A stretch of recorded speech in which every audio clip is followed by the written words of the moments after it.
untuk kali ini, Ibu akan membahas materi tentang rangkaian listrik. Anak-anak mau tahu gimana materinya? Oke, anak-anak, sebelum kita masuk ke dalam materi, Ibu akan memperkenalkan tentang beberapa besaran yang harus anak-anak ingat. Yang pertama adalah untuk tegangan listrik. Ini biasa disebut dengan volt. Simbolnya V besar. Yang kedua adalah untuk arus listrik. Biasa disebut dengan ampere. Simbolnya A besar. Lalu yang ketiga adalah untuk hambatan. Biasa disebut dengan ohm. Simbolnya tata Buddha. Lalu besaran yang keempat adalah daya listrik. Biasa disebut dengan watt. Simbolnya W besar. Lalu besaran yang terakhir untuk energi listrik. Ini biasa disebut dengan joule. Simbolnya J besar. Oke anak-anak, itulah besaran yang harus anak-anak Ibu ingat. Sekarang kita masuk ke dalam materi. Nah anak-anak, kita masuk ke dalam materi yang pertama.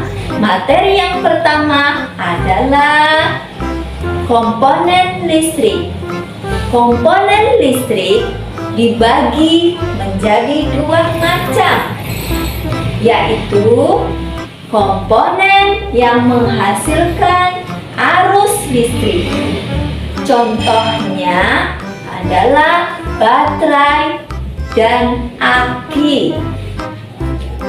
Lalu komponen listrik yang kedua adalah komponen listrik yang menggunakan arus listrik.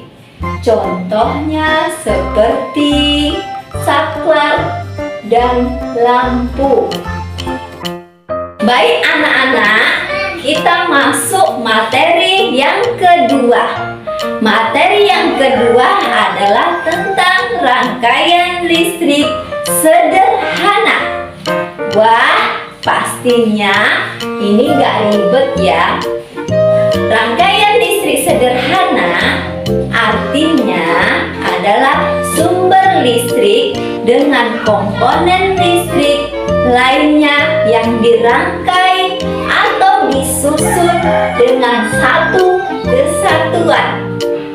Nah, rangkaian listrik sederhana ini dibagi menjadi dua.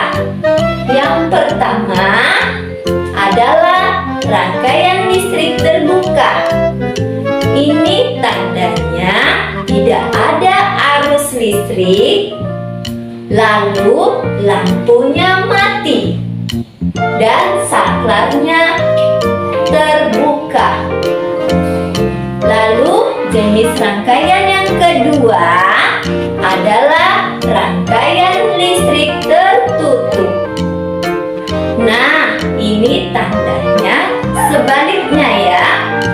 Dari yang terbuka tadi, yaitu arusnya ada, lampunya bisa menyala, dan saklarnya tertutup.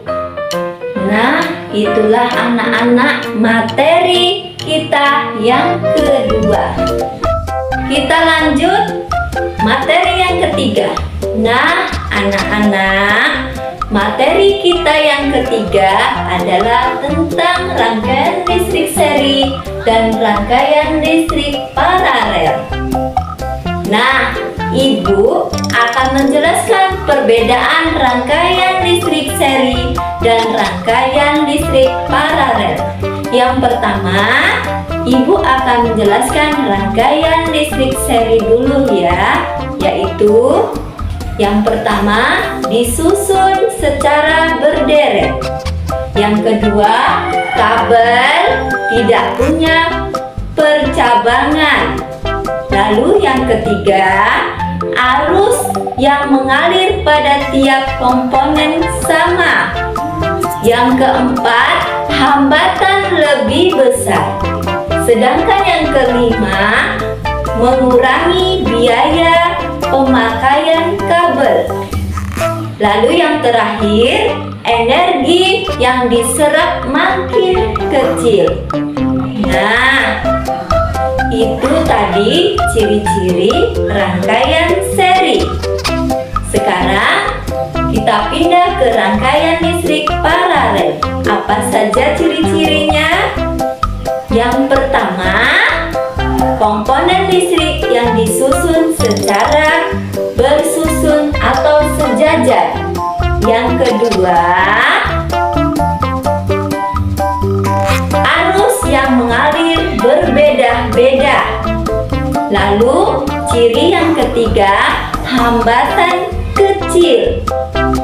Kemudian, ciri yang keempat, kabel yang dibutuhkan lebih banyak. Nah, seperti ini anak-anak materi yang kita bahas hari ini. Dan jangan lupa belajar dan belajar, karena dengan belajar kita semakin pintar. Semoga apa yang Ibu ajarkan semoga bermanfaat bagi kalian semua. Assalamualaikum warahmatullahi wabarakatuh.